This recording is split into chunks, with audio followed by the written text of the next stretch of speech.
নমস্কাৰ মৰমৰ ছাত্ৰ ছাত্ৰীসকল ইতিমধ্যে তোমালোকৰ ফাৰ্ষ্ট ইয়াৰ পৰীক্ষা কেনসেল হ'ল এতিয়া অহা এপ্ৰিল মাহৰ 2 তাৰিখৰ পৰা বা কাৰবাৰ 4 তাৰিখ 5 তাৰিখ এনেকুৱা সময়ৰ পৰা তোমালোকৰ সেকেন্ড ইয়াৰৰ ক্লাছসমূহ আৰম্ভ হ'ব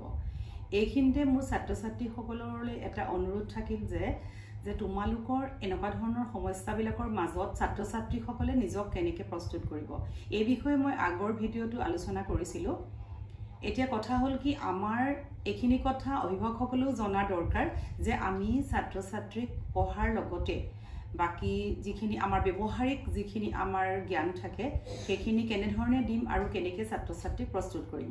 এই ক্ষেত্ৰত বৰ্তমান সময়ত আমাৰ প্ৰশ্নকাকত আউট হোৱাৰ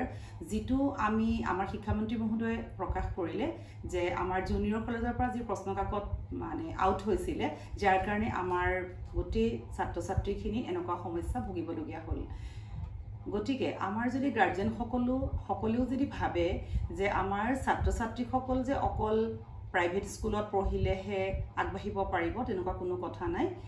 মানে কলেজ বা স্কুললৈ কোনো কথা নাই মই কলেজ বা স্কুলক বা গভৰ্ণমেণ্ট স্কুল প্ৰাইভেট স্কুল বুলি মই একো ক'ব বিচৰা নাই মই খালি ক'ব খুজিছোঁ যে আমাৰ ছাত্ৰ ছাত্ৰীসকলেও এইটো বুজক যে পঢ়াটো সম্পূৰ্ণ নিজৰ বস্তু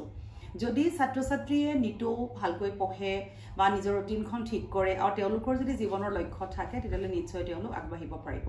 বহু ক্ষেত্ৰত দেখা যায় যে সৰুৰ পৰা আমাৰ ছাত্ৰ ছাত্ৰীসকলক আমি বিদ্যালয়ত যি ধৰণে গঢ় দিওঁ ঠিক আন ক্ষেত্ৰত বা তেওঁলোকৰ পিতৃ মাতৃসকলো এৰি থৈ যাবলগীয়া ক্ষেত্ৰত বিভিন্ন আন লোকসকলৰ লগত যেনেকৈ ডাঙৰ হয় বা বাকিখিনি সময় বিদ্যালয়লৈ আহে এনেকুৱা সময়ত ছাত্ৰ ছাত্ৰীৰ মনৰ কি ধাৰণা চলি আছে কি কৰিব খুজিছে বা তেওঁলোকে কি ভাল পায় এই কথাৰ ওপৰত গুৰুত্ব দিয়া নহয় আমি একাডেমিকটোৰ ওপৰতে প্ৰত্যেককে গুৰুত্ব দিব খুজো কিন্তু মই ক'ব খুজো যে পঢ়া শুনা প্ৰত্যেককে লাগিব কিন্তু অকল যে পঢ়া শুনাত চোকা হ'লে বা বহুত ভাল হ'লে ছাত্ৰজনে বা ছাত্ৰীগৰাকীয়ে যে বহুত কিবা কৰিব পাৰিব তেনেকুৱা কোনো কথা নাই তেনেকুৱা উদাহৰণ আমাৰ বহুত আছে ইতিমধ্যে আমি 10ম শ্ৰেণীটো পাইছিলোঁ যে উদ্যোগী হওঁ আহা পাঠটোত আমাক কি ধৰণে আমাক পাঠটোৱে শিকাইছিলে যে তাত আমাৰ টমাছ আলভা এডিশনৰ এটা তেওঁ কি কৰিছিলে তেওঁ 10000 বাৰ কেনেকৈ মানে বাল্ব তৈয়াৰ কৰিব পাৰে তেওঁ 10000 বাৰ ভুল কৰিছিলে গতিকে এই ক্ষেত্ৰত যদি এজন ছাত্ৰই যদি এটা কাম কৰিবলৈ যাওঁতে কেনেকৈ মানে বহুতবাৰ ভুল হ'লে গম পাব যে শুদ্ধটো কেনেকৈ আমি কৰিব পাৰোঁ ঠিক তেনেকৈ যদি আমি এই ধৰণে ছাত্ৰ ছাত্ৰীক শিক্ষা দিব খোজো যে তোমালোকে নাজানাৰ পৰা শিকা জানিব পাৰিবা এই ক্ষেত্ৰত বৰ্তমান সময়ত ছাত্ৰ ছাত্ৰীৰ ধৈৰ্য বহুত কম গতিকে অভিভাৱকসকললৈ মোৰ আকৌ অনুৰোধ যে আপোনালোকে ছাত্ৰ ছাত্ৰীসকলক চাব পঢ়াৰ লগত যে তেওঁলোকে আন কি কাম ভাল পায় আৰু তেনেকৈ আগবঢ়াবলৈ চাব বিভিন্ন সময়ত ছাত্ৰ ছাত্ৰীয়ে কোৱা প্ৰত্যেকটো কথা আমি গুৰুত্ব দিয়া বহুত প্ৰয়োজন বহু সময়ত দেখা যায় যে অভিভাৱকসকলে তেনে কোনো কথা গুৰুত্ব দিব নোখোজে যে পঢ়িব লাগে কি বিচাৰিছ কিন্তু তেওঁলোকৰ যিখিনি দক্ষতা থাকে তেওঁলোকৰ যিখিনি ইচ্ছা থাকে কাৰণ সকলোৰে মগজু সমান নহয় কাবাৰ অকমান বেছি ধৰণৰ থাকে জন্মগতভাৱে তেওঁলোকে কিবা এটা নকৰিবলগীয়া কাম কৰিব পাৰে কিন্তু বাকি যিখিনি আমাৰ ছাত্ৰ ছাত্ৰী দেখা যায় তেওঁলোকক যদি আমি গুৰুত্ব দি আগবঢ়াব পাৰোঁ নিশ্চয় মানৱ সম্পদ গঢ়িব পাৰিম হয়তো পঢ়াৰ মাজত বহুতে খেলি ভাল পায় সেই খেলাটো খেলিলে যে ছাত্ৰজন বেয়া হ'ব বা পঢ়াত আগনেবাঢ়িব তেনে কোনো নহয় আমি পঢ়া শুনাৰ লগত ছাত্ৰজনে বা ছাত্ৰগৰাকীয়ে ভাল পোৱা কামখিনি আমি কৰিব দিব লাগে ছাত্ৰগৰাকীয়ে নাচিছে হয়তো গান গাই আছে আমি চাব লাগিব যে কি ধৰণে ছাত্ৰজনক বা ছাত্ৰগৰাকীক আগবঢ়াই নিব লাগে এইখিনি ক্ষেত্ৰত আমাৰ যথেষ্ট দায়িত্ব থাকে বহু সময়ত আমি বিভিন্ন ক্ষেত্ৰত দেখা যায় যে পৰীক্ষা এটা আহিলে আগত গাৰ্জেন্টৰ ইমান বেছি টেনচন হয় যে পৰীক্ষা এটো কৰিব নোৱাৰিম পৰীক্ষা ইফালে যাব নোৱাৰিম আসলতে হেতু হ'ব নালাগে আমাৰ জীৱনটো কেতিয়া কি সমস্যা চলে আমি নাজানো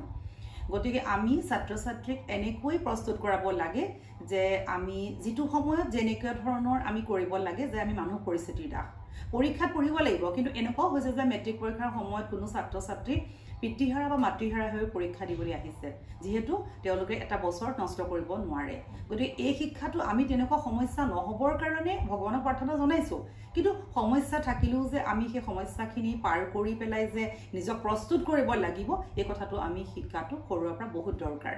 জীৱনত বহুত কৰিবলগীয়া আছে বৰ্তমান সময়ত আমাৰ ছাত্ৰ ছাত্ৰীখিনিয়ে অবাবত যথেষ্ট সময় নষ্ট কৰিছে গতিকে অবাবত যে সময় নষ্ট কৰিব নালাগে মই অনুৰোধ কৰিছো ছাত্ৰ ছাত্ৰীসকলক তোমালোকে নিজৰ যে তোমালোকৰ ভাল লগা সেই কাম কৰা কাৰণ মই বাৰে বাৰে আগতেও কৈছো যে আমাৰ জীৱনত আটাইতকৈ দৰকাৰী হৈছে পইচা গতিকে আমি পইচা এতিয়া ঘটিব হোৱা নাই কিন্তু পইচা কেনেকৈ ঘটিব পাৰি সেই কথাটো আমি শিকিব লাগিব নহবা আমাৰ ল'ৰাবিলাকেও তেনেকৈ পঢ়া শুনাৰ পৰা ডিমোটিভেটেড হৈ বিভিন্ন ধৰণৰ বেয়া চিন্তা কৰে বেয়া কাৰ্য কৰে বহুত ভাল ভাল ল'ৰা ছোৱালী নষ্ট হৈছে গতিকে মই অনুৰোধ কৰিছোঁ যে তোমালোকে এইটো চিন্তা কৰা যে আমি কি প্ৰকাৰে আমাক এইটো এনেকুৱা এটা কষ্টৰ পৰা আগবঢ়াই নিব পাৰোঁ সেইটো চিন্তা মনত কৰা নিশ্চয় তোমালোকে পাৰিবা এনেকুৱা উদাহৰণ পৃথিৱীত বহুতো আছে গতিকে মই ছাত্ৰ ছাত্ৰীসকলক আকৌ এবাৰ অনুৰোধ কৰিছোঁ অবাবত সময় নষ্ট নকৰিবা নিজৰ কামবোৰ ভালকৈ কৰা আৰু কেনেকৈ জীৱনত পইচা ঘটিব পাৰিবা সেইকাৰণে তাকেই ভাবি তোমালোকে আগবাঢ়ি যোৱা এইটোৱে মোৰ তোমালোকলৈ অনুৰোধ থাকিলে ভিডিঅ'টো ভাল লাগিলে লাইক কৰিবা শ্বেয়াৰ কৰিবা ছাবস্ক্ৰাইব কৰিবা কিবা থাকিলে কমেণ্ট কৰিবা থেংক ইউ